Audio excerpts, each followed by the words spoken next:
Bueno, nosotros ya de alguna manera tratamos el texto anterior, ¿no? El de las tesis sobre Feuerbach, la ideología alemana. Y en esos textos están las bases que nos van a servir para ahora adentrarnos en esta que es la obra para mí más importante que ha hecho Engels, ¿sí? Entonces lo que voy a hacer es una introducción a esta obra, a este texto, explicando su contexto y explicando la importancia del mismo. Entonces, ¿cuál es el contexto de esta obra? Dühring es un teórico alemán que formuló una nueva teoría del socialismo, por así decirlo, ¿no? Él hizo una crítica al primer capítulo del Capital de Marx y él lo que hace es intentar reformular toda la noción creando su propio sistema filosófico. Un sistema filosófico que abarca la naturaleza, que abarca lo social, que abarca el socialismo, etcétera, etcétera. Entonces, una de las cosas que le va a empezar criticando Engels a Dühring es que Dühring es un creador de sistema. ¿Sí? Entonces asume la totalidad, pero de manera abstracta. ¿Por qué? Como ustedes saben, la mayoría de la historia de la filosofía o la mayoría de la historia del pensamiento filosófico es leer autores que han tratado en sus épocas de construir un sistema filosófico, un sistema que abarque la explicación para todo. Entonces, diversos autores tienen diversos sistemas. El sistema filosófico para Marx y para Engels más importante, el que liquida con todos los demás, es el de Hegel, ¿sí? Entonces, ¿qué es lo que pasa? Un sistema filosófico es una explicación absoluta. Es una explicación cerrada, finita. O sea, es el fin, de alguna manera, ¿no? De la duda. Sí, es la certeza absoluta. Eso es un sistema filosófico. Entonces, ¿cuál es el problema con esta construcción de sistema filosófico? Que al tratar de abarcarlo todo, al tratar de crear, digamos, una concepción universal para todo, se centra únicamente en lo más abstracto, en lo más indeterminado de alguna manera. O sea, como yo quiero abarcarlo todo, abarcar ¿el ser qué es? ¿Sí? La existencia entera. Pero la existencia entera, ¿qué es? Eso es una de las cosas incluso que Hegel se plantea, ¿no? El paso del ser a la nada. O sea, estoy preguntándome por el ser, pero cuando me pregunto por el ser, por la existencia en general, me doy cuenta que no es nada. Porque la existencia solo existe bajo formas concretas. El ser es una categoría, es un concepto mental que nos hacemos nosotros para entender. Pero el ser como tal, ¿dónde existe? El ser para existir tiene que negarse como una existencia abstracta indeterminada y afirmarse como algo concreto. El ser no existe, existe una silla, ¿sí? Existe una casa, existe un computador. O sea, el ser en abstracto es un concepto para entender las cosas. Entonces es muy importante esto. Dühring intenta hacer lo mismo que han hecho todos los filósofos antes de él, que es construir un sistema filosófico que lo abarque todo, que lo explique todo, que resuelva todo. Entonces eso era lo que hacían los jóvenes hegelianos. También, claro, también ellos lo que hacían era del sistema filosófico de Hegel proponer una parte de ese sistema y oponérsela a los demás, ¿sí? Entonces asumir que esa parte del sistema era la verdadera. Entonces ellos plantean de nuevo una crítica absoluta, una crítica universal. Eso es lo que de alguna manera les critica Marx, ¿no? La crítica absoluta se enfrenta a muros absolutos. O sea, lo mismo pasa con el conocimiento que pretende ser absoluto, que pretende conocerlo todo. Pues es un conocimiento que tiene en sí mismo engendrada la muerte de la ciencia. ¿Por qué? Porque el conocimiento absoluto implica que ya no hay conocimiento nuevo. Implica que ya no hay una proyección dialéctica en el avance del saber, sino que ya lo sé todo.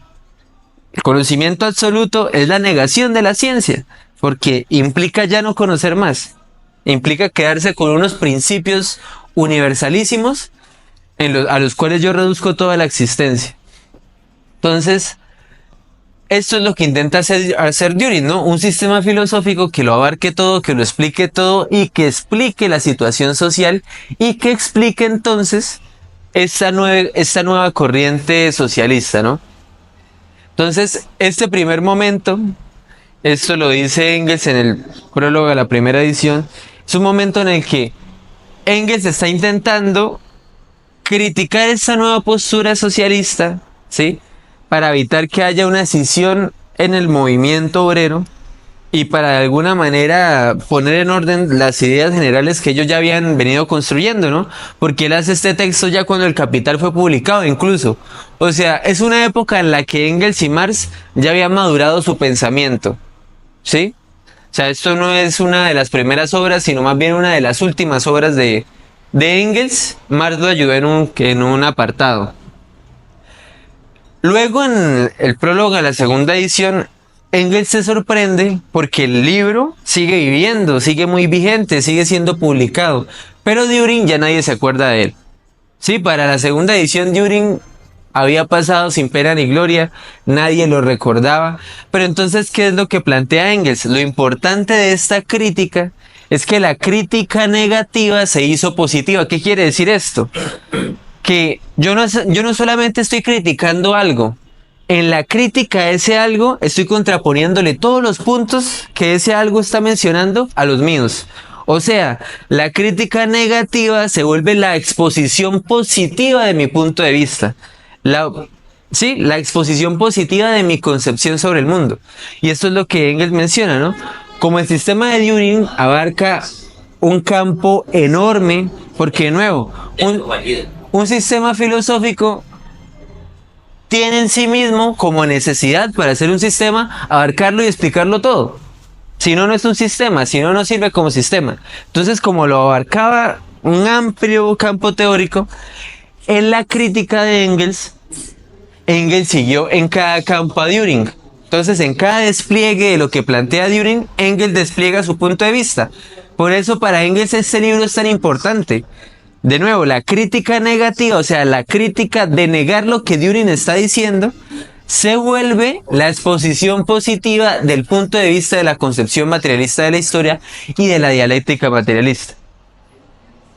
Entonces, ¿qué dice Engels? Engels menciona que Marx y él fueron los únicos en salvar la dialéctica materialista de la filosofía idealista alemana, ¿no? La dialéctica, perdón, no la dialéctica materialista, sino la dialéctica, trasplantándola a la concepción materialista de la naturaleza y de la historia. Pero claro, si yo quiero hacer una concepción materialista de la naturaleza y de la historia, tengo que saber de matemáticas y de ciencias naturales. Marx y Engels sabían de sobra sobre ciencias sociales, ¿no?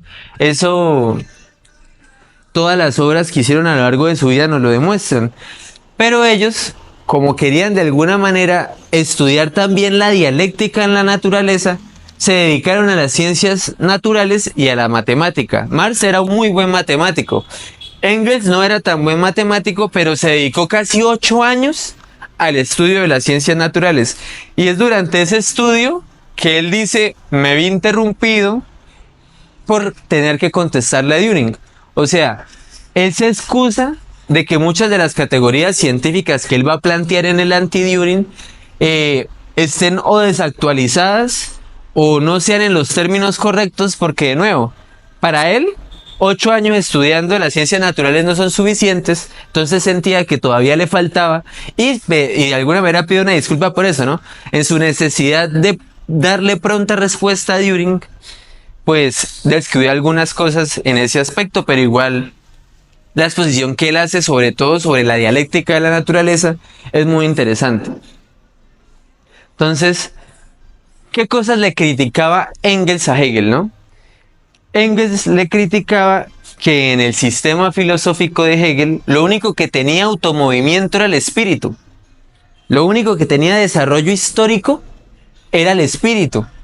La materia, la naturaleza, era un ente que aunque estaba en movimiento, era un movimiento que no cambiaba, que no variaba. O sea, era como todos los días hacer lo mismo. Claro, estoy haciendo algo, me estoy moviendo, pero es un movimiento que se repite sobre sí mismo. Un movimiento que no tiene un cambio cualitativo más allá de la repetición. Entonces, esto es muy importante porque lo que de alguna manera Marx y Engels aportan a la ciencia, y esto es algo que la ciencia moderna rescata. Ustedes, por ejemplo, pueden leer en Mario Bunge en la concepción materialista de Mario Bunge, ¿no? Que eso es un materialismo emergentista y sistemático. Él plantea que la ciencia lo que hace es estudiar el desarrollo de todas las formas de existencia, el movimiento de todas las formas de existencia. Entonces la química estudia el desarrollo de los compuestos químicos, la física el movimiento de las fuerzas, etcétera, de los cuerpos, la historia el desarrollo de la sociedad, la geología el desarrollo de la tierra, porque por ejemplo el piso que está sobre nuestros pies no es el mismo piso que ha estado todo el tiempo ahí. Hay una historia geológica, ¿no? En las capas. Eso es lo que nos está diciendo. Todo está en movimiento. Por ende, la ciencia que estudie la objetividad, el ser material, debe estudiar el movimiento de ese ser material. Porque si yo quiero estudiar el ser en su real existencia, si quiero ser realmente científico, estudiarlo en su objetividad, tengo que estudiarlo en su movimiento, no en su reposo, porque en reposo nada existe. Inclusive nosotros cuando estamos durmiendo seguimos de alguna manera en un proceso metabólico, seguimos existiendo en movimiento. Esto incluso Engels se lo critica a Hegel, ¿no? Que en ese aspecto de la ciencia Kant estaba más desarrollado porque Kant planteó su teoría de las nebulosas que sirve para entender la génesis del sistema solar.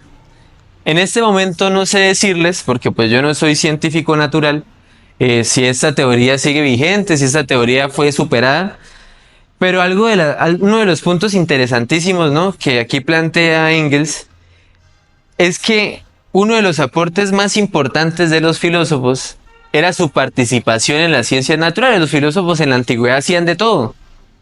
Eran estadistas, matemáticos, científicos, geómetras, físicos, artistas. Algo que la división del trabajo ha venido perdiendo un poco, ¿no? Ahora la gente se dedica a una sola cosa. Entonces, algo interesante es que Engels le rescata a Hegel que, por más críticas que nosotros le hagamos a Hegel, ¿no?, en su idealismo, es el primero en plantear la necesidad de ver a las cosas en su desarrollo, en su movimiento. Sí, es el primero en plantear eso, en que las cosas tienen una génesis, un desarrollo y un desenlace. ¿Por qué? Porque la mayoría de la ciencia de su tiempo y del tiempo moderno, ¿no?, tiende a ver las cosas como entes estáticos, como entes fijos, ¿sí? Como que no tienen historia. O sea, todo lo que vemos es algo que son cosas que ya están dadas de una vez y para siempre. No se ven como cosas que tienen una historia, ¿sí? No se ven como cosas que no existieron siempre y no existirán por siempre. Que es lo que nosotros hablábamos en la clase pasada, ¿no? De realmente lo fundamental de la dialéctica es entender que todo tiene la necesidad de cambiar. Todo tiene la necesidad de negarse para afirmar algo nuevo. O sea, todo lo que existe algún día dejará de existir y será reemplazado por algo nuevo. ¿Por qué es tan poderosa esta concepción dialéctica del mundo? ¿Y por qué es tan peligrosa para el orden establecido? Sencillo, porque quiere decir que el capitalismo no ha existido siempre y no existirá por siempre.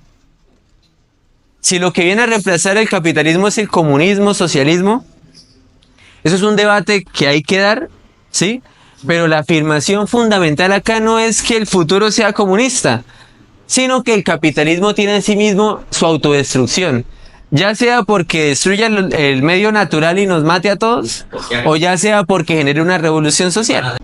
Entonces, lo que plantea Engels es que Hegel, al plantear las leyes generales del movimiento, hace un aporte a la filosofía que ningún otro filósofo había hecho. Aunque ya los presocráticos y los filósofos griegos habían planteado la cuestión del movimiento, ninguno lo había hecho tan bien como Hegel. Pero es importante entender algo, y esto nos va a acompañar en todas las investigaciones que vayamos a hacer, inclusive cuando planteemos la necesidad de estudiar el capital. Hay unas leyes generales del movimiento. Por ejemplo, una universalidad que podríamos afirmar aquí todos. Todo está en movimiento. Eso es un universal. En cualquier parte todo está en movimiento. ¿Listo? ¿Cuál es la cuestión? Nosotros no podemos operar como metafísicos. Nosotros no podemos partir de que entonces todo está en movimiento como una ley universal, y esa ley universal voy a deducir las formas concretas y específicas en las que existe el movimiento. Es al revés. Yo tengo que partir de las formas concretas y específicas en las que se da el movimiento y entonces deducir que todo está en movimiento. Y esto lo dice Engels, ¿no? No podía tratarse para mí de construir artificialmente por proyección las leyes dialécticas en la naturaleza. O sea, yo parto de unas leyes dialécticas que existen antes del mundo, que es lo mismo que hace la lógica, ¿no? La lógica parte de unas categorías universales, abstractas, puras, que están antes de la realidad. La realidad tiene que acogerse a esas leyes de la lógica. Si yo hiciera lo mismo con la dialéctica, estaría cometiendo el mismo error, porque entonces estaría planteando leyes dialécticas que existen antes del mundo, por fuera del mundo, y que el mundo entonces, el mundo real, el mundo material, tiene que adaptarse a esas leyes dialécticas. Pero para Engels es al revés. Esas leyes las encuentro en la naturaleza y las desarrollo a partir de la naturaleza. O sea, no es partir de unas concepciones universales a priorísticas que luego yo le impongo al mundo natural, sino es partir de la observación del mundo natural, de la cual yo deduzco estas leyes universales. En el mundo natural puedo encontrar que todo lo que existe está en movimiento, pero es el mundo natural el que me lo dice. Yo no deduzco estas leyes dialécticas y luego las aplico a la naturaleza, sino de la observación de la naturaleza deduzco estas leyes.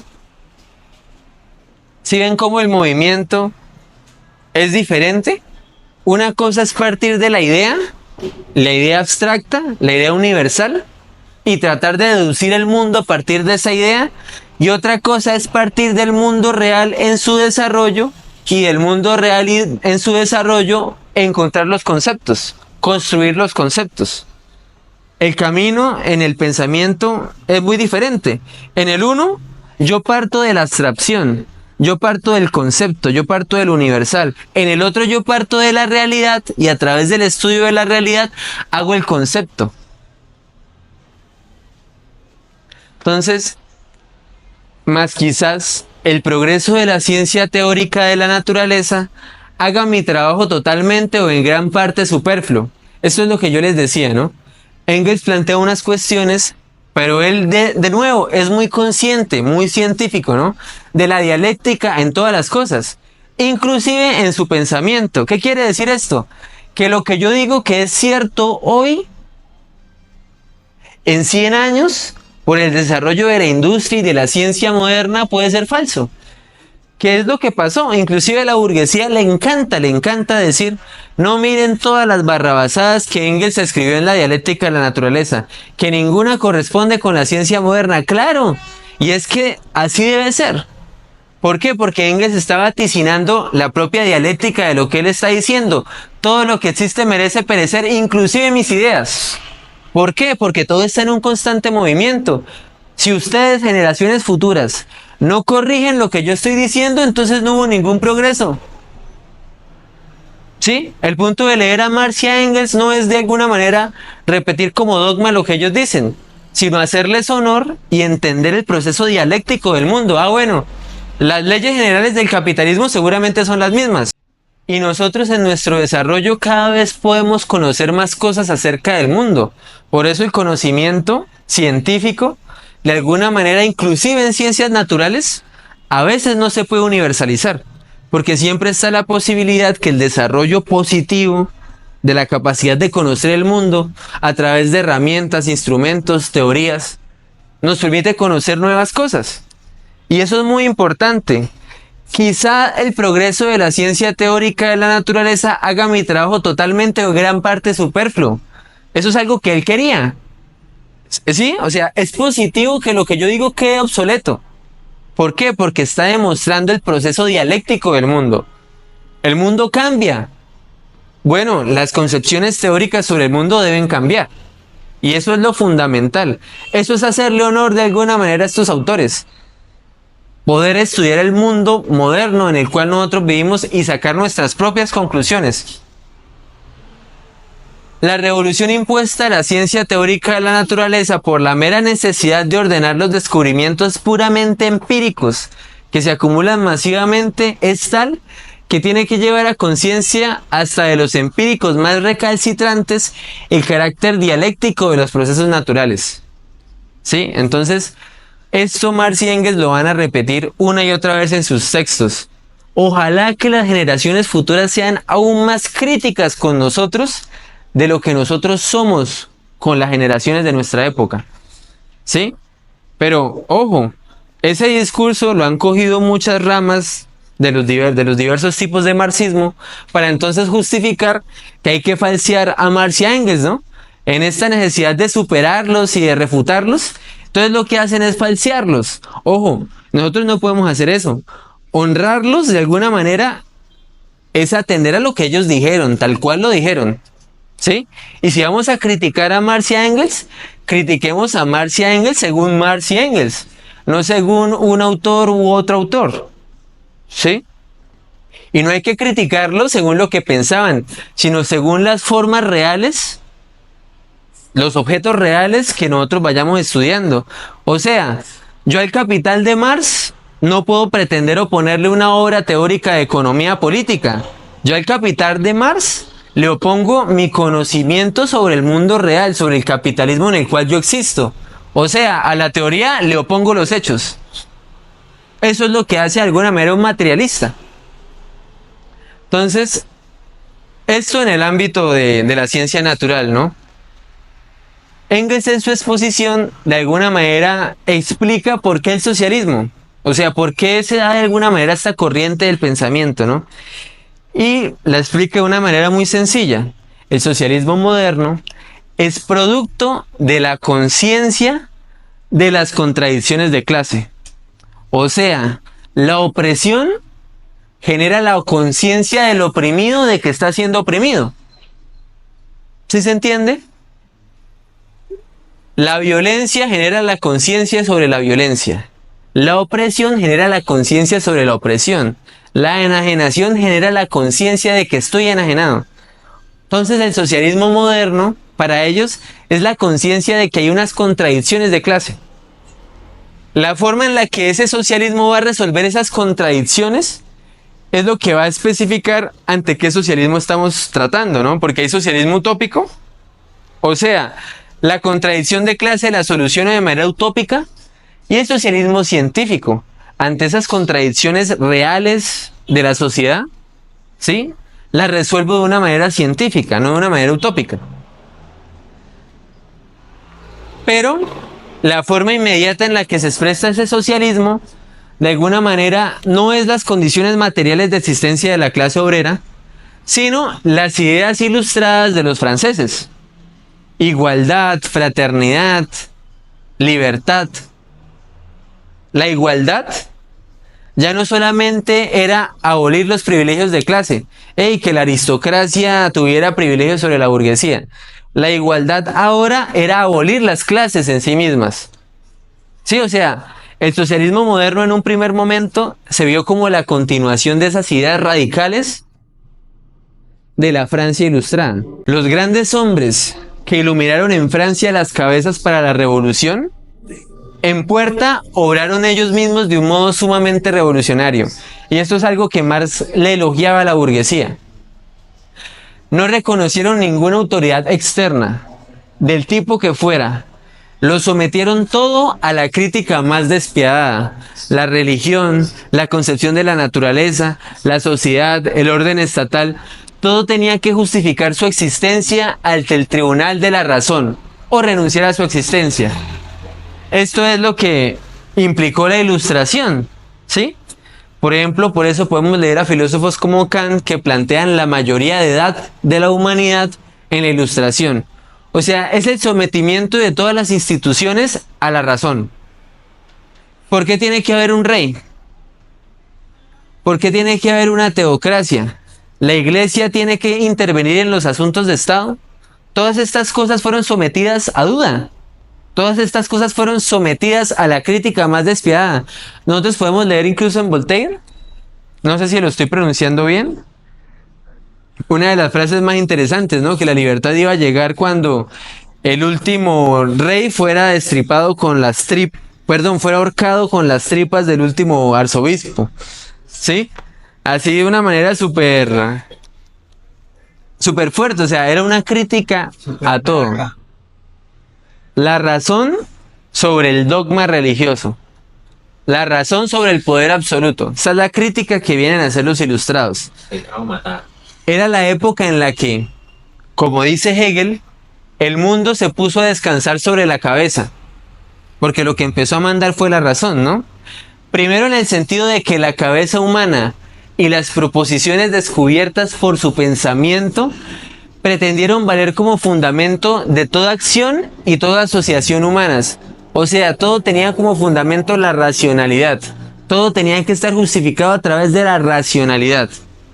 Pero luego, también en el sentido más amplio, de invertir de arriba abajo en el terreno de los hechos la realidad que contradecía esas proposiciones. O sea, el aspecto positivo, todo lo someto a la crítica despiadada de la razón. El aspecto negativo, estas quimeras de la razón, estas entidades abstractas, conceptuales, terminaban imponiéndose a la realidad material. Entonces la razón terminaba volviéndose un sujeto autónomo. O sea, como que estas entidades de la razón tuvieran una existencia en sí mismas. ¿Sí? Y esta existencia en sí misma anterior a la realidad material. O sea, el mundo se puso de cabeza. Se invirtió la realidad, ¿sí? Estas quimeras de la razón, estas formas conceptuales, se impusieron como la base sobre la cual existía el mundo material. Pero una concepción materialista nos indica que debe ser al revés nuestro análisis. Tenemos que partir de la base material para poder explicar estas formas de las ideas, estas formas de la razón. Todas las anteriores formas de sociedad y de Estado, todas las representaciones de antigua tradición, se remitieron como irracionales al desván de los trastos. El mundo se había regido hasta entonces por meros prejuicios. Lo pasado no merecía más que compasión y desprecio. Ahora irrumpía finalmente la luz del día. A partir de aquel momento, la superstición, la injusticia, el privilegio y la opresión iban a ser expulsados por la verdad eterna, la justicia eterna, la igualdad fundada en la naturaleza y los inalienables derechos del hombre. Porque esto es muy importante, ¿no? Porque esto es una de las costumbres que tenemos nosotros como humanidad, ¿no? De aplicar nuestra moral moderna a la historia. Entonces nosotros terminamos rechazando todas las fases de la historia como fases de injusticia, opresión, maldad, muerte. Claro, desde nuestro punto de vista moderno podemos decir que el pasado era injusto, ¿sí? Que el pasado era opresivo, por supuesto que lo podemos decir. Pero nuestra crítica no puede quedarse ahí. No puede ser una mera crítica moralista en decir, el pasado era irracional y ahora yo asumo la verdadera racionalidad. Porque ese es el carácter regresivo y conservador del espíritu ilustrado francés. ¿Cuál es el carácter progresivo de la ilustración? Someter el orden existente a duda. Eso era lo progresivo, ¿sí? Someto el orden existente a la duda radical. Ah, que la teocracia, que la monarquía absoluta, lo someto a duda. ¿Cuál es el problema con esta nueva concepción? Que listo, ya sometí a duda lo anterior, pero ahora asumo la universalidad de lo que yo estoy diciendo. O sea, todo lo demás se somete a duda, pero lo mío es producto de la justicia universal, de la razón universal, del sentido común. ¿Sí? Entonces lo que yo hago, y ese es el carácter regresivo y conservador de ese espíritu ilustrado. Listo, el carácter progresivo, pongo en duda el pasado. El carácter regresivo, asumo que ya llegué al fin de la historia. Ya el orden capitalista es la forma máxima de organización social. Ya no hay que buscar nada más, ni nada mejor. Ya llegamos al orden que corresponde a la recta razón y a la naturaleza humana. Y ese es el argumento que ustedes siempre van a escuchar. No, el socialismo, el comunismo no funciona porque la naturaleza del ser humano es que somos egoístas, avariciosos, competitivos, y eso lo expresa mejor el capitalismo. El capitalismo es el orden social que responde a nuestros verdaderos instintos, a nuestra naturaleza humana. ¿Sí? Entonces, esta crítica a lo irracional se convierte en la racionalidad del capitalismo. Y esto lo sabe muy bien Engels.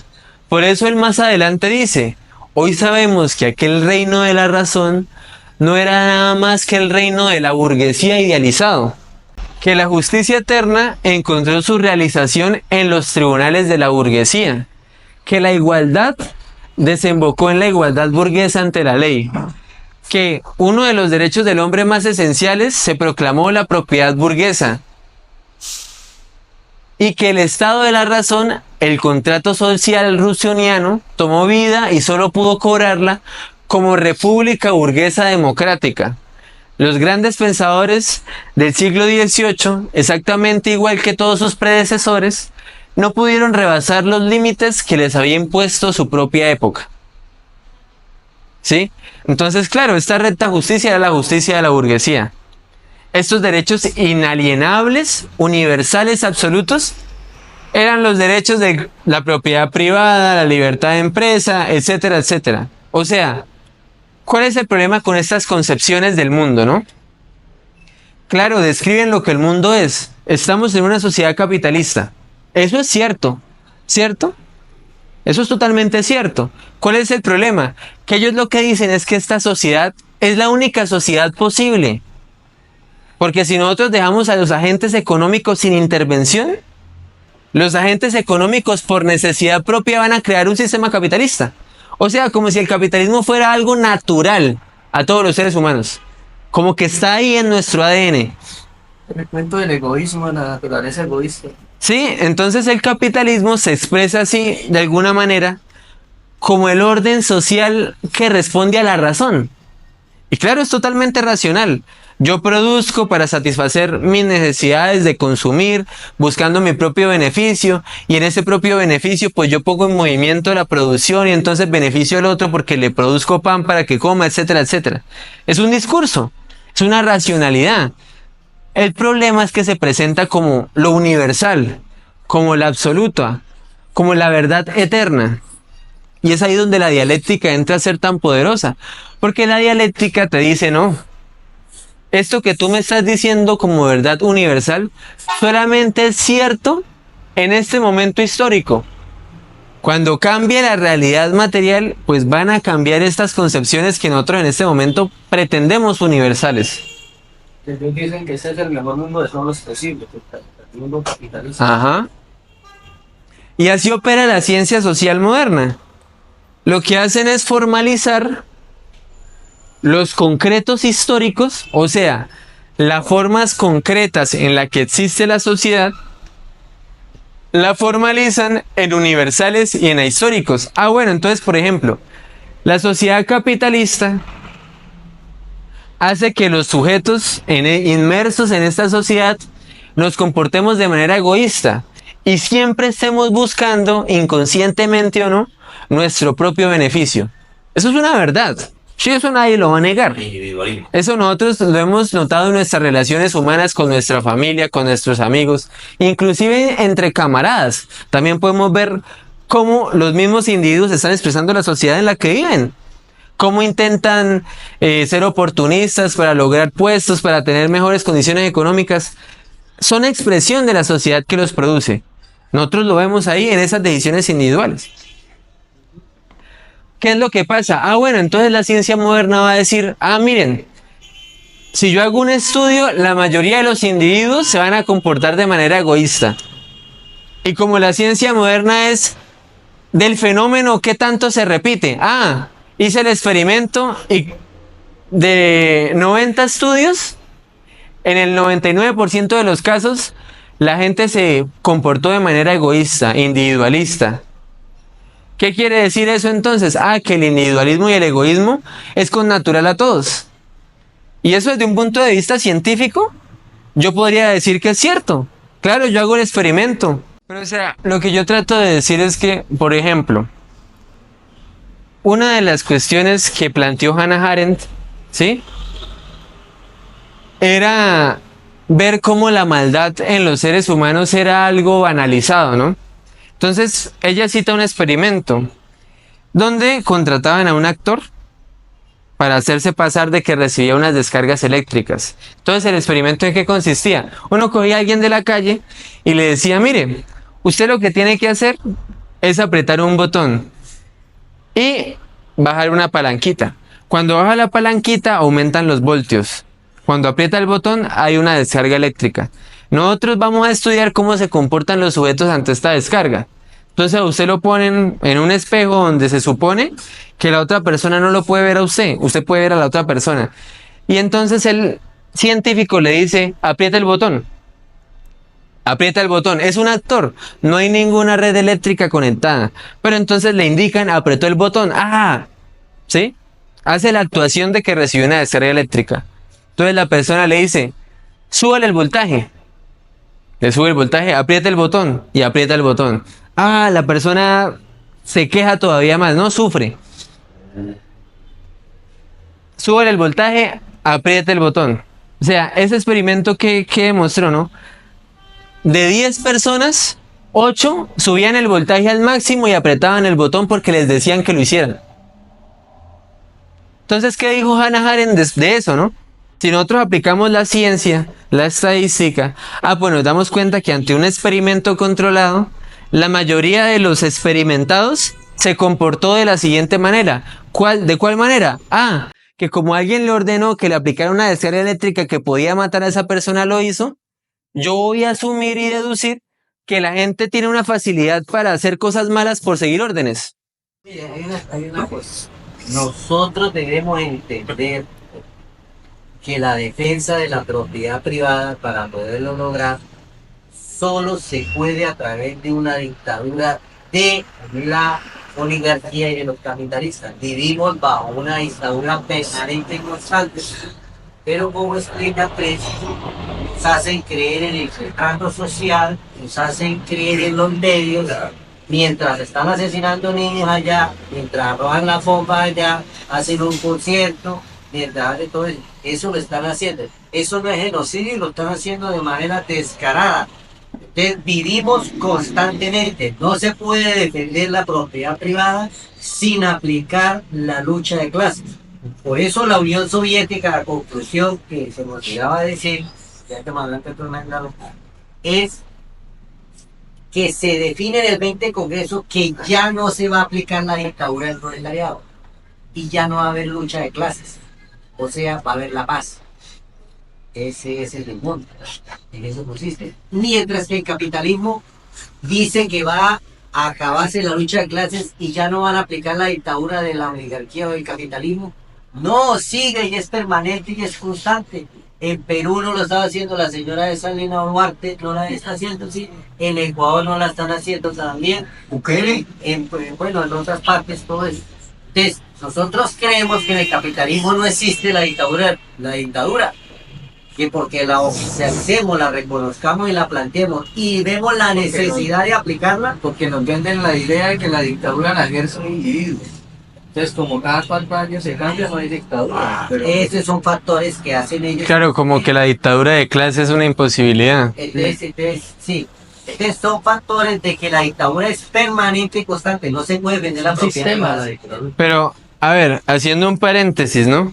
Porque realmente siento que nos estamos saliendo de lo que yo traté de explicar. O sea, lo que yo trato de decir es que, a ver, se hizo el experimento, ¿no?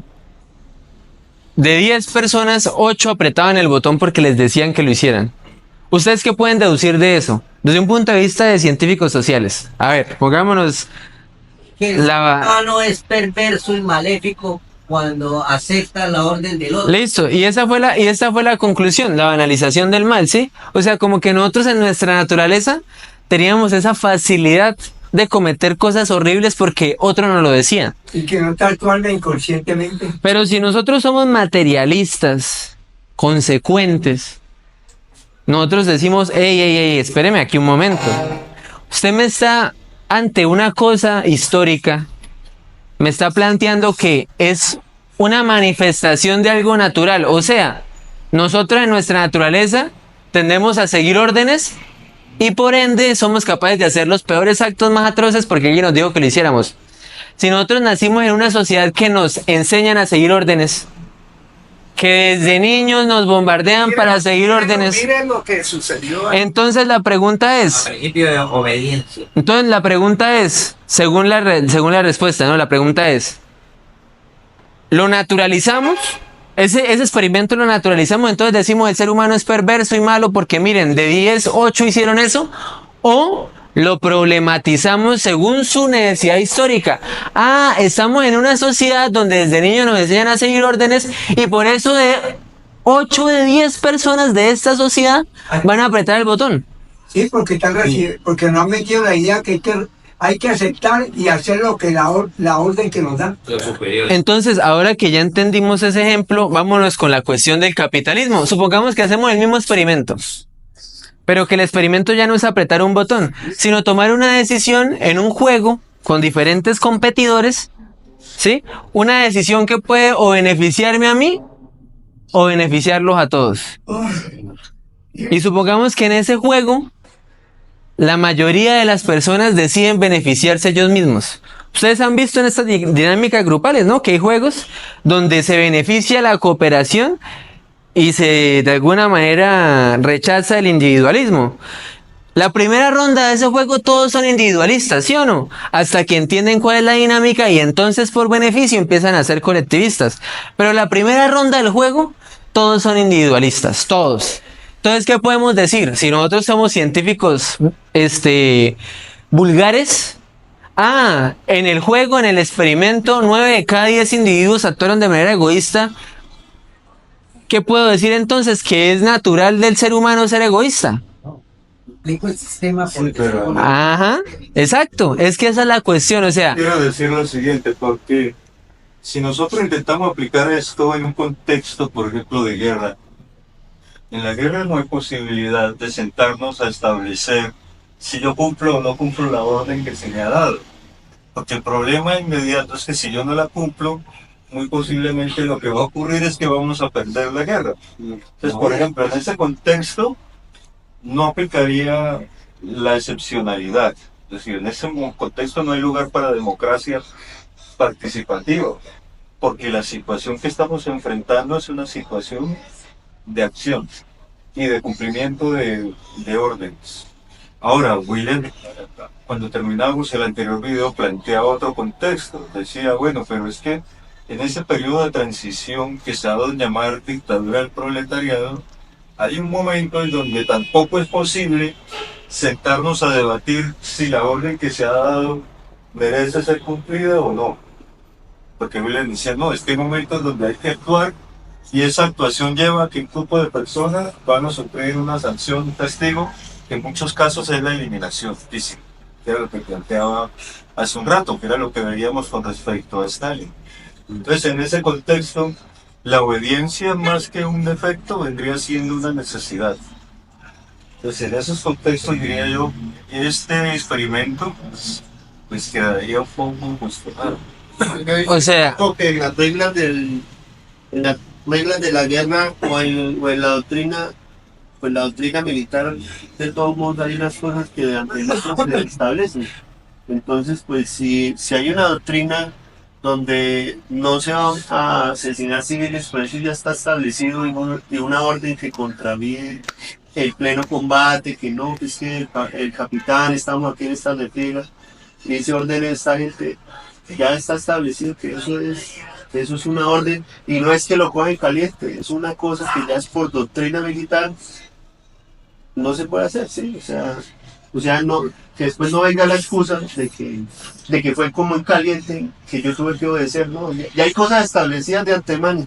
Lo mismo que dice Andrés, si la educación va por este lado, que somos individualistas y eso, pues la primera reacción va a ser hacer actos individuales.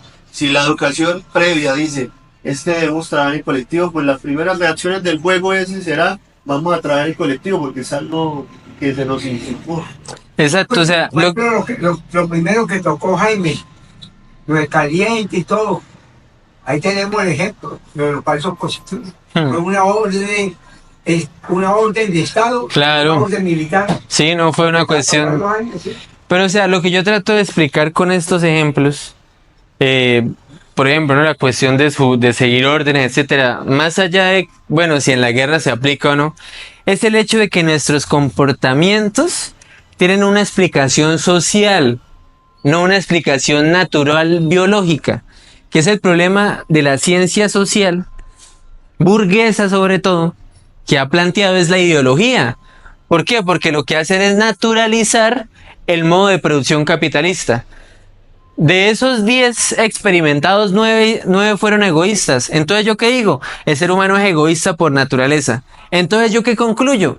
El capitalismo es el orden natural porque corresponde al egoísmo natural del ser humano. Y si yo hiciera el experimento para demostrar estadísticamente, ¿sí?, una tendencia al comportamiento humano, perfectamente válido. Perfectamente válido, hago el experimento, concluyo que el 90% se comportó de manera egoísta, concluyo que entonces el ser humano es egoísta, perfectamente puedo hacerlo. Es el problema de no problematizar lo histórico, ¿sí? De pretender que lo que existe es el orden natural de las cosas. Y eso es lo que hacen estos filósofos, economistas burgueses. Formalizan, o sea, ponen en categorías formales cosas que son históricas. Por ejemplo, esta afirmación libertaria, ¿no? Que los sujetos económicos en un escenario de racionalidad y de competencia perfecta siempre van a buscar mejorar su condición inicial. Siempre van a buscar mejorar su estado actual. Y esa es una regla para ellos a priorística, o sea, todos los sujetos económicos siempre los va a mover eso, mejorar su estado actual. ¿Eso es una expresión de qué? Eso es una formalización, universalización de qué? De la necesidad del capital de revalorizarse. El capital siempre quiere tener más plata que la inicial. Pero entonces esa necesidad histórica del capital, yo la traduzco bajo una forma teórica universalizada de que los sujetos racionales en un escenario de competencia perfecta siempre van a querer mejorar su condición inicial. Siempre van a querer mejorar su condición actual. ¿Sí? Estoy formalizando una categoría que es histórica. Y en la formalización estoy vendiendo que eso es algo universal. Que en cualquier escenario donde haya sujetos con libertad, van a ser una sociedad capitalista. Necesidades insaciables. Es que es tan ridículo que ustedes pregúntenle a un neoclásico cuál es la historia del dinero. O un economista bien vulgar cuál es la historia del dinero. Y ustedes le van a decir, no, imagínense que había una isla donde un señor cultivaba cocos, otro pescaba, ¿sí? Que otro hacía ropa con, qué sé yo, con palmeras, no sé. Y que entonces el uno tenía un problema porque necesitaba ropa, pero producía cocos. Y quería comprarle la ropa, pero el otro no quería cocos. Y que el otro que quería pescado, entonces él le vendía los cocos al que tenía pescado y cogía los pescados y compraba la ropa de las palmeras. La historia clásica del dinero, ¿no? Pero si ustedes se meten dentro del relato ideológico, ¿qué nos damos cuenta ahí? Hey, están hablando de una sociedad prehistórica, de una isla desierta donde ya hay división del trabajo y donde hay mercancías. Una sola persona dedicada a cultivar cocos, una sola persona dedicada a pescar. Eso en ningún momento histórico ha sido así. En todas las sociedades, la gente hacía multitarea. Es en esta sociedad donde se producen mercancías. Como en una isla desierta alguien va a producir cocos como mercancía. O que se va a dedicar, división del trabajo, a hacer pescados. No, y a fabricar ropa. Están presuponiendo la sociedad capitalista y en esa presuposición están explicando el dinero. ¿Sí ven? O sea, presuponen cuestiones de la sociedad capitalista, la división del trabajo, el intercambio privado. Y entonces, bajo esos presupuestos, ¿qué necesito yo para intercambiar? Pues dinero. Entonces la explicación del dinero es un relato ideológico, un relato que no corresponde a ninguna materialidad concreta. Una de las cosas fundamentales, ¿no?, de este movimiento de la burguesía es que ellos no se presentan como los representantes de los intereses del proletariado. No, no. Ellos se presentan como los representantes del interés de toda la humanidad. Lo mismo ocurre con los socialistas utópicos, con los ilustrados franceses con ideas más de izquierda. Ellos no se presentaban como los representantes teóricos de una clase, sino como los representantes teóricos de la modernidad, de la humanidad, del todo. ¿Sí? Lejos de expresar los intereses de clase, expresan los intereses de la humanidad en abstracto. Entonces, estos tres autores no se proponen liberar a una clase determinada. Cuando habla de los tres autores, habla de Owen, creo que los socialistas utópicos, Fourier. Owen, Fourier, no me acuerdo del otro, Simón. y Saint-Simon. Owen, Fourier y Saint-Simon. No quieren liberar una clase determinada, sino la humanidad entera.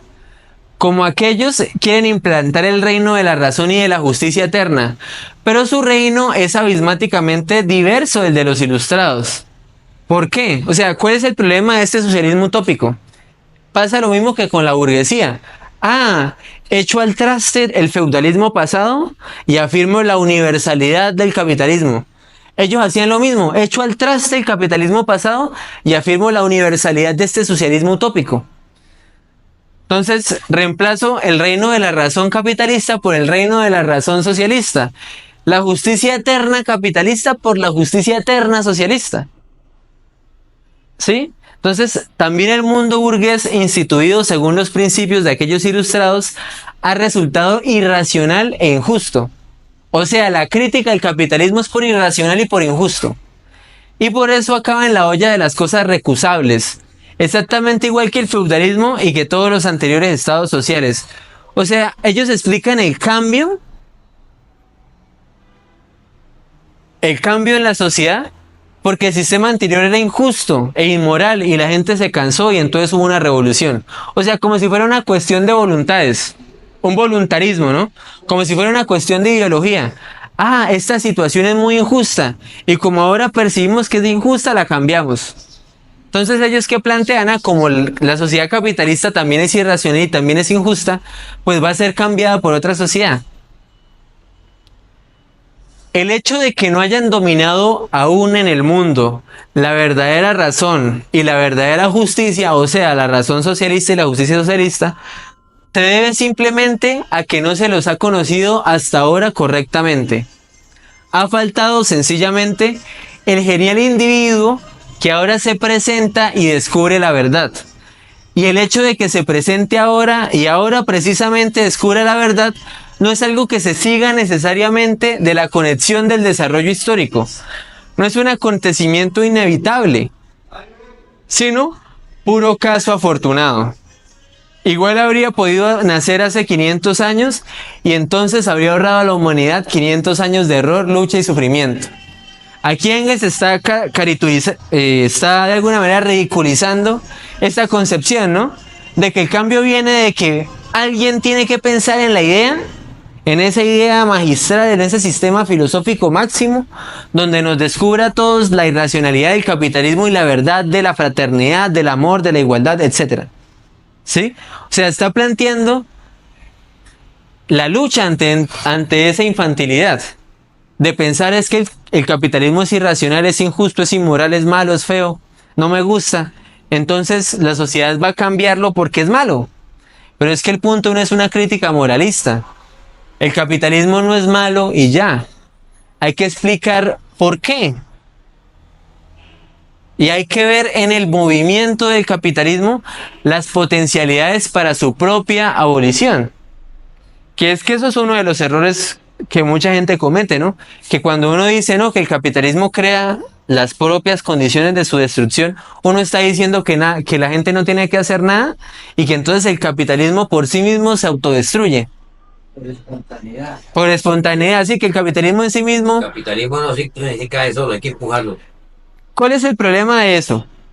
Bueno, pero entonces uno le pregunta a alguien, bueno, entonces, ¿qué es el capitalismo? A ver, respondámonos a la pregunta, ¿qué es el capitalismo? Se presenta como un modo de producción económica que obedece unas leyes objetivas, pero es llevado a cabo de manera planificada, organizada por una clase. No es una cuestión de que él está ahí Bueno. absolutamente. Listo, quedémonos con modo de producción. Marx rebatiría eso diciendo que hay una anarquía en la producción. O sea, para Marx no hay una organización del capitalismo bajo una clase. La misma clase capitalista está en competencia entre ellos. O sea, se ponen de acuerdo para muchas cosas, pero entre sí tienen la necesidad de despedazarse los unos a los otros porque es una anarquía de la producción. O sea, el control del capital sobre sí mismo, independiente incluso de la clase burguesa. Que es una manera de retroalimentar el fortalecimiento. La rueda que gira eternamente, ¿sí? Automática. Quedémonos en modo de producción. ¿Qué es un modo de producción? Pero Andrés, yo diría lo que plantea William, que me parece muy acertado, porque analicemos la frase, el capitalismo es malo. Yo pregunté, ¿es malo para quién? Porque hay unos que están disfrutando, gozando, apropiándose de lo que otros están produciendo. Riqueza. Entonces, ¿el capitalismo es malo para los que disfrutan, gozan, explotan y oprimen? Para ellos es realmente bueno. Pues, Incluso en esa defensa de lo que ellos consideran bueno, apuestan hasta su vida.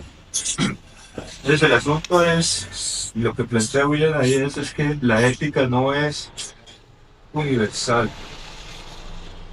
La ética corresponde a una ética de clases. En lo que a veces es malo para los capitalistas termina siendo bueno para el proletariado, lo que es bueno para el proletariado termina siendo malo para los capitalistas. Y diremos la situación de las reformas para traerlo a la actualidad. ¿Para quién es mala la reforma? Para la clase dominante. burguesa, dominante, que ha tenido sometido a una enorme cantidad de personas. Ahora, lo extraño, y eso es lo que se cuestiona en Facebook, es que hay muchos explotados que salen a defender los intereses de la clase que les tiene dominados, diciendo que Porque la están reforma- convencidos que los van a echar del empleo. Pero eso no es tan extraño. Eso es la enajenación. Sí, eso es por el, culpa de llaman que- el producto perfecto, más perfecto del capitalismo, ¿Mm? la extrema derecha. Problematicemos todo este tema Sobre, enfocándolo en lo siguiente, ¿no? pobre defendiendo la oligarquía. Nosotros decíamos, no, bueno, el capitalismo se plantea bajo estas concepciones teóricas que contiene en sí mismo el germen de su autodestrucción, pero que entonces esa interpretación nos llevaría a decir que el capitalismo por sí mismo se acaba y que no hay que hacer nada. Entonces, para responder a esa pregunta nos planteamos, ¿qué es el capitalismo? Surgió la respuesta, un modo de producción. Entonces hay que preguntarnos, ¿qué tipo de modo de producción es el modo de producción capitalista? Un modo de producción social y de apropiación individual, o sea, El modo de producción que lo corresponde, las fuerzas productivas y las relaciones de producción. y las relaciones de producción. Perfecto. Entonces, ¿qué son las fuerzas productivas? Todo lo que tiene que ver con las herramientas, la mercancía, los productos, la Lo fábrica, abstracto y lo la material. logística, Los medios de producción y, herramientas, fábricas. y la fuerza de trabajo. Eso es algo que se nos olvida muchas veces cuando hablamos de las fuerzas productivas. La fuerza productiva por excelencia es la capacidad de trabajo de los seres humanos. Y la capacidad de trabajo de los seres humanos está aportado ¿por quiénes? Por los seres humanos, por las personas, por la subjetividad. O sea, la fuerza de trabajo, que es la mayor fuerza productiva de la historia, está aportada por la subjetividad, por los individuos de carne y hueso. Entonces, si nosotros decimos que el capitalismo es el modo de producción capitalista y que el modo de producción capitalista es la combinación de fuerzas productivas y relaciones de producción y que en esas fuerzas productivas está la fuerza de trabajo y la fuerza de trabajo es la clase trabajadora. Cuando nosotros decimos que el capitalismo en sí mismo contiene su potencia de autodestrucción, es que el capitalismo produce a la clase trabajadora y contiene a la clase trabajadora y crea a la clase trabajadora. Pero O sea, crea a su propio sepulturero. De la clase trabajadora. yo pienso que ahí nos toca ser más precisos porque si nosotros analizamos el esclavismo, tiene fuerzas productivas y produce relaciones sociales de producción. Si nos vamos a analizar Ok. el feudalismo, tiene relaciones productivas, son relaciones sociales de producción y fuerzas productivas. Si nos vamos al capitalismo, lo tiene. Si nos vamos al socialismo también, y si incluso nos fuésemos al comunismo, tendría lo mismo. Es decir, no puede existir un modo de producción que no tenga fuerzas productivas y relaciones sociales de producción. Entonces, con eso solo así planteado, no estamos dando todavía cuenta de cuál es la particularidad del capitalismo con respecto a los Perfecto, demás modos. perfecto. Entonces vamos a hacer cuál es la determinación fundamental del capitalismo en la fórmula que todos conocemos, ¿no? Para Marx el capitalismo empieza en el bolsillo. Muy interesante, ¿no? Capital bajo su forma de dinero. ¿Cuál es la particularidad? Porque como muy bien lo dice el profesor Manuel, en todos los modos de producción hay fuerzas productivas y relaciones de producción. ¿Cuál es la forma concreta, específica en la que se dan las relaciones de producción? Va a explicar la forma específica del capitalismo. Entonces, ¿cuál es el movimiento del capitalismo? El capitalismo empieza como una masa de dinero, pero es una masa cuantitativamente capaz de ¿qué? De ir al mercado a comprar medios de producción y fuerzas productivas, que en palabras más sencillas es comprar materias primas y mano de obra que me trabaje las materias primas.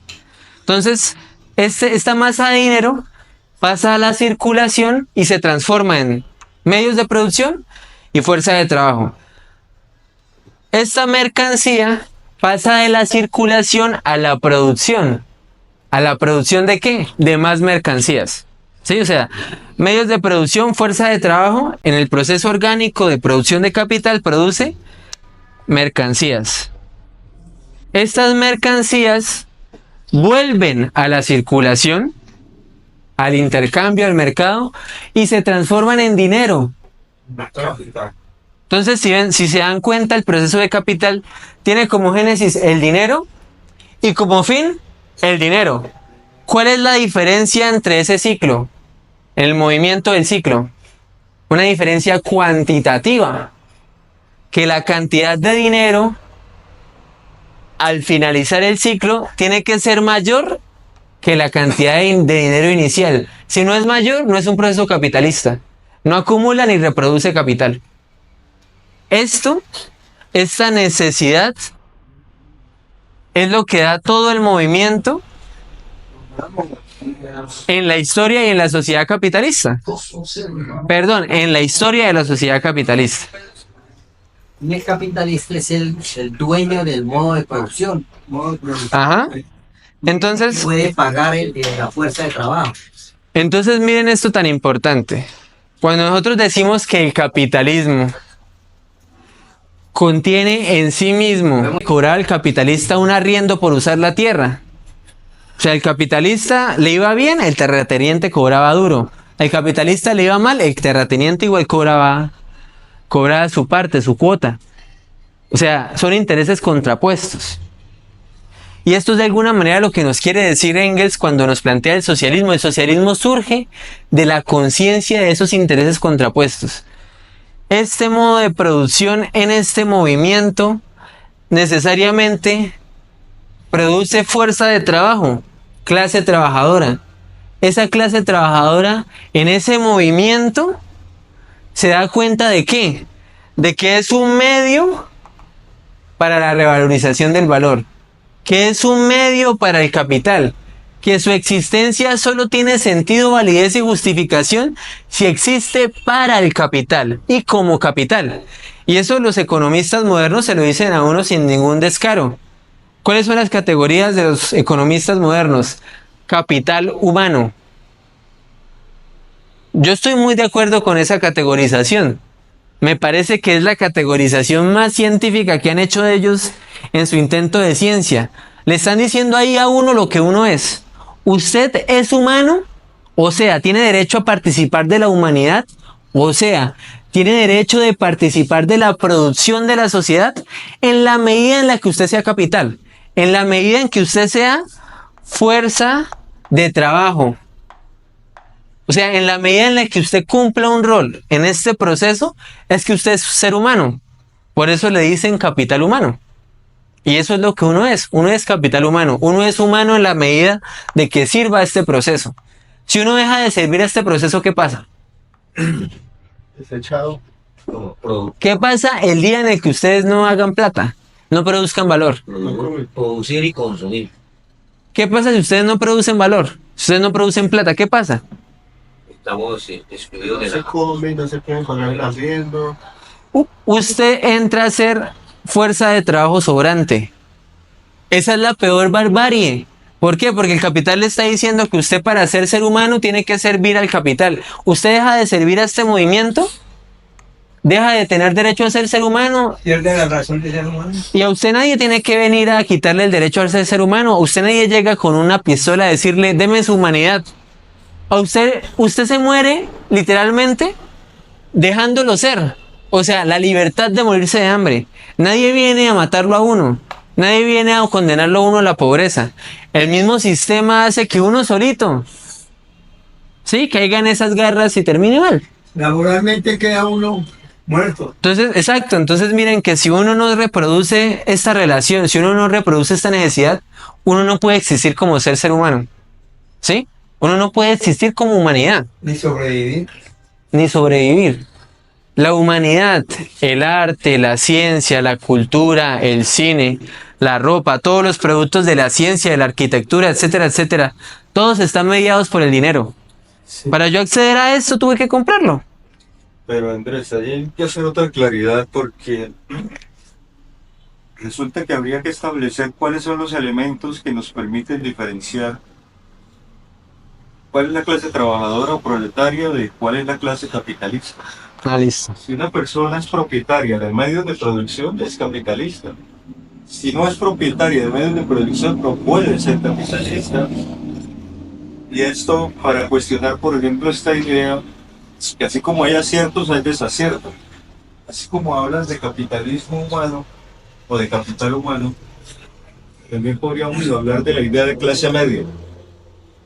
La clase media no existe en tanto que si esa clase no tiene medios de producción, no puede ser ninguna clase media, solo hay capitalistas y proletarios. Entonces, en esa gama que va del capitalismo proletario no hay clases realmente como esta clase media, que es algo que nos han dicho que no es real. Y entonces, en lo que estoy viendo ahí, entonces, el socialismo utópico no habla de clases, habla de humanidad. Entonces, es una característica del socialismo utópico. Lo otro que a ellos les toca ir aterrizarlos es que toda esa teoría, ¿a qué modo de producción obedece? Claro. ¿Y quién es el dueño de ese modo de producción? Entonces ese modo de producción va a llevar a decir que es una clase, que lo único solo genera riqueza, explotando la naturaleza del ser humano, y siendo el dueño del modo de producción, va a garantizar eso, junto vivir. Entonces es una característica del socialismo utópico, no reconocer la lucha de clases. Lo que está planteando William es interesante, porque si nosotros analizamos históricamente, cuando se va a redactar el manifiesto del Partido Comunista, la frase de los trabajadores en ese momento era: todos los hombres somos hermanos. Ese era el lema que orientaba la organización del Partido Comunista, al cual se vincularon Marx y Engels. Y eso lo muestra muy bien la película sobre Marx. Que hay un momento donde ellos dicen: pero no es cierto que todos los hombres seamos hermanos. Hay definitivamente hombres de los cuales yo quisiera no ser hermano, porque su condición social los lleva a actuar de tal manera que no hay realmente una hermandad. Por eso el manifiesto termina: proletarios de todos los países unidos. Entonces, en la gran transformación, como lo plantea Miriam, es que la anterior frase estaba enmarcada dentro de la idea de humanidad en general, propia de los socialistas utópicos. Y lo que ellos van a poner ahí al final con proletarios de todos los países unidos es el reconocimiento de que no existe humanidad en abstracto, sino que existe una humanidad dividida en clases sociales. Y es ahí donde ese planteamiento nos hace la necesidad, ¿no? De, bueno, ¿cómo explicamos entonces las clases sociales? Hay problemáticas para hacer esto, ¿no? Porque esto es algo incompleto en Marx. Marx intentó de alguna manera escribirlo en El Capital, pero no lo terminó. En la crítica del programa de Gotha habla ahí de algunas clases sociales, ¿no? Inclusive eso yo lo estudié una vez con Jaime, yo me acuerdo, ¿no? Que nos pareció curioso que para Marx no era simplemente la clase capitalista y la trabajadora, sino que también estaban los rentistas. los señores de la tierra, como una clase ahí también, ¿no? Pero entonces es fundamental porque surge la pregunta, ¿cómo se determina qué es clase obrera y qué es clase capitalista? ¿Los medios de producción? Entonces, por ejemplo, en la esclavitud, el esclavista era dueño de los medios de producción y el esclavo estaba subordinado, despojado de los medios de producción. Pero ahí no podíamos hablar de capitalistas ni obreros. Eran esclavos y esclavistas. Entonces, si no es, digamos, la propiedad de los medios de producción, lo que nos explica por qué el uno es capitalista y el otro trabajador, porque el esclavista también es dueño de los medios de producción. Y el esclavo también está despojado de los medios de producción, pero el esclavo no es trabajador. Y el esclavista no es capitalista. ¿Por qué? Si nosotros queremos hacer, digamos, que la determinación de las clases es en función de la propiedad de los medios de producción, pues entonces, ¿por qué en la época del esclavismo, donde la propiedad de los medios de producción eran del esclavista, a ese esclavista no se le puede decir capitalista, siendo él dueño de los medios de producción? Esto nos enfrenta ante la necesidad de encontrar otras determinaciones para especificar. O sea, no es de esta única determinación que podemos deducir esto. Y esto también lo plantea Marx en el Capital y en el Anti-Düring, en la parte económica, cuando Engels está explicando las leyes de la dialéctica, ¿no? Él le plantea que uno de los ejemplos de Marx, ¿no?, era el paso de la cantidad a la cualidad. Y uno de los ejemplos que Marx ponía era que, no todo monto de dinero puede ser un capital. Usted con cualquier chichipatés no va y produce una empresa. Usted con 50.000 pesos más hace un capital. Usted, para tener capital, tiene que tener una cantidad exacta que pueda transformarse en algo cualitativamente diferente. O sea, esa cantidad de dinero pueda transformarse en el intercambio, en medios de producción y fuerza de trabajo que produzcan nuevas mercancías. Eso no cualquier cantidad de dinero lo hace. E inclusive Marx decía, ¿no?, uno puede tener a una persona que tiene 2 trabajadores y que la producción de esos 2 trabajadores le dan para existir y para pagar mal los salarios de esos 2 trabajadores. Entonces Marx dice, ¿ese es capitalista? No, porque su proceso no revaloriza el valor, simplemente le permite reproducir su existencia. Bueno, ya para concluir, o sea, no podemos decir que la clase se determina por la propiedad de los medios de producción, porque de nuevo, en las épocas esclavistas, también los esclavistas eran dueños de los medios de producción y no eran capitalistas. O sea, no es la propiedad de los medios de producción la que determina si yo soy capitalista. ¿Es la propiedad de los medios de producción? Es la propiedad de los medios de producción y la capacidad de revalorizar valor, la capacidad de acumular capital. Si yo tengo 2 trabajadores, pero a duras penas da para mi subsistencia, Y mal pagado. ¿qué es lo que a nosotros nos hace clase trabajadora? Nuestra necesidad de personificar la mercancía fuerza de trabajo. O sea, para nosotros poder existir, para poder ganar plata, tenemos que ser una mercancía. ¿Cuál es esa mercancía? La mercancía fuerza de trabajo. Para tener un sueldo. ¿En qué mercado se vende esa mercancía fuerza de trabajo? En el mercado laboral. Por eso, el mercado laboral, al mercado que van mercancías. Ahí se lo están diciendo clarito. Capital humano. Usted en el mercado laboral es una mercancía más. Y solo en la medida en la que sea mercancía es que puede comer. Si usted no es buena mercancía, o sea, si usted no logra que nadie lo compre, destinado al desempleo, a la vagancia y a morirse de hambre. Por eso es que es tan problemático partir de la idea de que el capitalismo es capital 1, termina en capital 2 aumentado. Esa puede ser una apariencia también, porque ahora estamos diciendo es que lo importante es las mercancías, es decir, que los seres humanos se han convertido en mercancías, encuentran a otro que los compra y a partir de esa compra los revaloriza su ganancia, revaloriza su propiedad. Entonces las 2 caras de la moneda son complementarias. El desposeído, el que no tiene medios de producción, quien lo compra, pero también, claro, quien tiene el capital y lo compra, son 2 caras de la misma moneda. Hay la fórmula mercancía, dinero, mercancía, pero también dinero, mercancía, dinero. Son las dos. Son las dos partes. Ujú. ¿Qué pasa? Una es el movimiento de la mercancía, ¿sí? Vendo mercancía para comprar mercancías, pero ese es el movimiento de alguna manera de mi consumo. O sea, vendo mercancías, las intercambio por dinero para comprar nuevas mercancías. El movimiento del capital es otro. El movimiento del capital es dinero, mercancía, dinero. Pero obvio, eso es muy inmediato. Vamos a aplicar mediaciones, vamos a desmenuzar. Empieza por una fuerza monetaria, una cantidad de dinero específica, no cualquier cantidad. Empieza por una cantidad, ¿no? Esa cantidad de dinero pasa a la circulación, o sea, al mercado, y se transforma en fuerza de trabajo y medios de producción. Con el dinero compro fuerza de trabajo y medios de producción.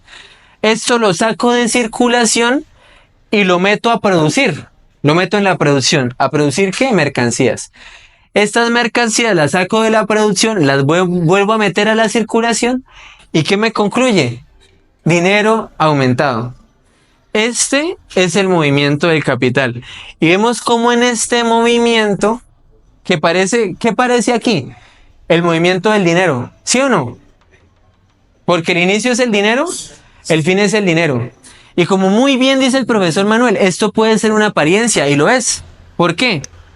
Porque si nosotros vemos, el dinero se mueve solo, el dinero va solo al mercado y compra cosas.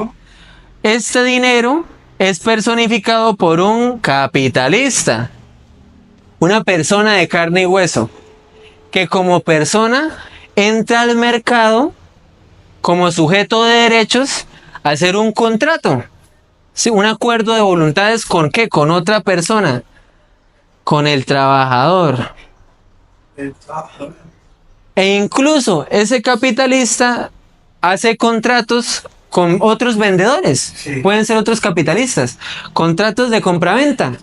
Aquí hay un contrato laboral. Aquí hay un contrato de compraventa. Contrato comercial. Acá vemos cómo esta aparece en un primer momento como una relación meramente mercantil, de compra y de venta. Pero esta relación mercantil, en su propio desarrollo, cuando pasa a la producción de mercancías, ¿en qué tiene que devenir esta relación mercantil? En relación jurídica. ¿Cuál relación jurídica? La relación de trabajo. Entonces, en el proceso de producción, ya la relación no es mercantil, sino laboral. La relación del capital y del trabajo. Esto luego vuelve a pasar otra vez a circulación. Y otra vez alguien tiene que venderlo. Y alguien tiene que comprarlo. O sea, lo que aparece como el movimiento del dinero, detrás que tiene el movimiento metabólico de seres humanos. Sí. Lo uno no existe sin lo otro. ¿Por qué? Porque el dinero no se mueve solo. El dinero no entra al mercado solo. El dinero no sale convertido en mercancía sola. La mercancía no se vende en el mercado sola.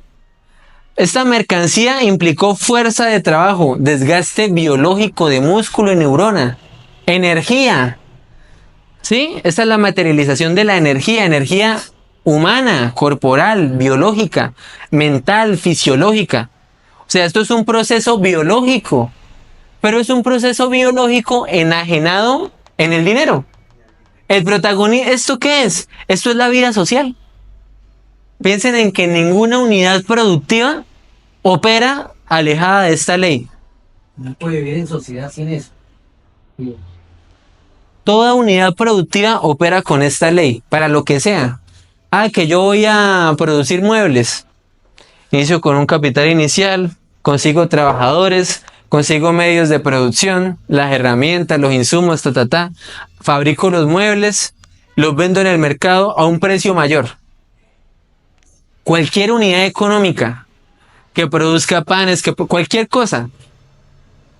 ¿Se acuerdan las clases pasadas? No, todo es un inmenso cúmulo de mercancías. Como todo es un inmenso cúmulo de mercancías, las mercancías vienen ¿de dónde? De las unidades productivas.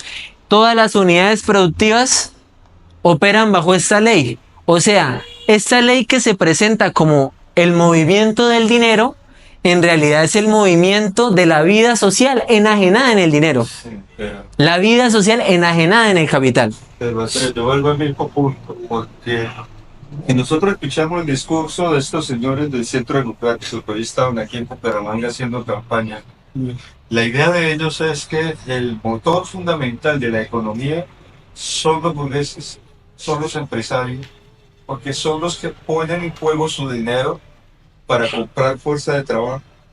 Entonces el motor, según ellos, de la economía son quienes van al mercado con su capital, porque sin ellos no existiría capitalismo, sin ellos no habría posibilidad de desarrollar la vida en esta sociedad. Y resulta que estamos planteando nosotros lo contrario. Es que esos seres que van al mercado a vender su única mercancía son quienes producen la riqueza, son producto de esta sociedad que los ha despojado, los ha empobrecido. No existen pobres, existimos personas que hemos sido empobrecidas, porque hemos sido despojadas de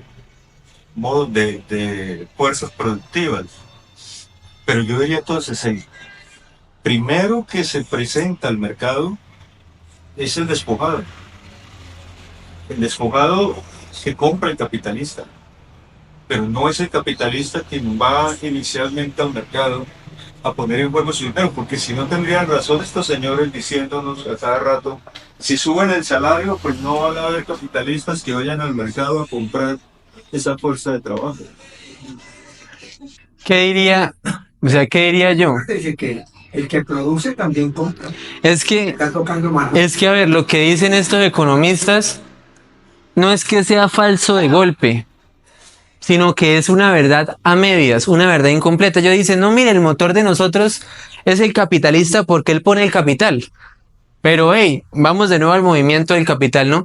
Esta masa de dinero es una representación ¿de qué? Del valor. El valor. ¿Y el valor quién lo produce? Pues la fuerza de trabajo. O sea, usted tiene capital porque alguien ya trabajó y le produjo ese capital. Usted tiene el poder porque ellos tienen razón. O sea, ellos realmente tienen razón. El dinero es el motor del movimiento de la producción. Porque sin dinero nadie hace nada. O sea, las unidades económicas se mueven para ganar plata. El motor fundamental es la plata. Pero entonces, listo, ellos tienen razón al decir eso. ¿Y por qué es el motor fundamental esa plata? Porque esa plata es representante del valor. O sea, representante del trabajo acumulado de la clase trabajadora. Pero una pregunta, Andrés, ¿no será eso una apariencia? Porque nosotros estamos diciendo lo que realmente pone en juego el funcionamiento de la economía de esa manera son las necesidades humanas. Es decir, es la necesidad de una persona que si no va y se vende, no puede comer al otro día. A nosotros en la apariencia se nos presenta la idea de que es la cosa, mercancía, la que pone en funcionamiento la dinámica del capitalismo. Pero nos estamos dando cuenta que detrás de eso lo que hay son necesidades humanas, que son las que dicen o llevan a las personas a tener que funcionar de esa forma. No, en eso estamos totalmente de acuerdo. Y es lo que decía, ¿no? Este movimiento tiene como protagonista al dinero. La apariencia es que es el movimiento del dinero. Pero en el trasfondo de este movimiento está el proceso de la vida social. La producción y reproducción de la vida. Entonces, si ven, la apariencia es que es la historia del dinero. El protagonista aquí, ¿quién es? El capital es el protagonista. Pero detrás de este movimiento está ¿qué? El capitalista, el trabajador. Y un montón de mediaciones. Incluso aquí podríamos poner al consumidor. O sea, si nos ponemos más rigurosos, podemos poner aquí a todas las mediaciones. No, que los medios de producción se lo vende otro capitalista que además es chino. Si queremos ponernos bien rigurosos en explicar el proceso, ¿no? Lo relevante que es, este movimiento del dinero, en realidad es el movimiento de la vida. Pero la vida que la vida humana, la vida social, enajenada en el dinero. Por eso la apariencia es que es la historia del dinero. Por eso la apariencia es que es el movimiento del capital. Porque es así. ¿Por qué? Porque en realidad, la realidad es que es el movimiento de la vida humana. Pero la vida humana enajenada en el capital. O sea, el capital es el protagonista del proceso de la vida humana. Es un parásito. Porque miren que actúa como un sujeto. El capitalismo se reproduce. Para poder existir hay un gasto de energía, de vida, de biomasa. Piensen en cuánta energía y materia desgasta el capitalismo para producir ¿qué? Más dinero. O sea, ¿cuál es la crítica fundamental en todos los textos de Marx a esto? Que esa es la vida humana donde la protagonista no es la humanidad sino el capital. ¿Qué tipo de irracionalidad es esa? Esta, en vez de ser la historia de la humanidad, en vez de ser la historia del proceso de la vida humana, es la historia del capital existiendo en sí mismo y para sí mismo, como un sujeto autónomo de la vida social. Un sujeto automático, que es como Marx lo menciona en El Capital. ¿Por qué? Porque esta determinación todas las unidades económicas la tienen. O sea, todas las unidades económicas que son procesos biológicos de trabajo, es la vida enajenada en el capital. Y con eso concluyo. Sí, o sea, con que este movimiento es la apariencia del movimiento del dinero, pero su ontología, su fundamento, su contenido es el trabajo humano. Es el movimiento del proceso metabólico de la sociedad.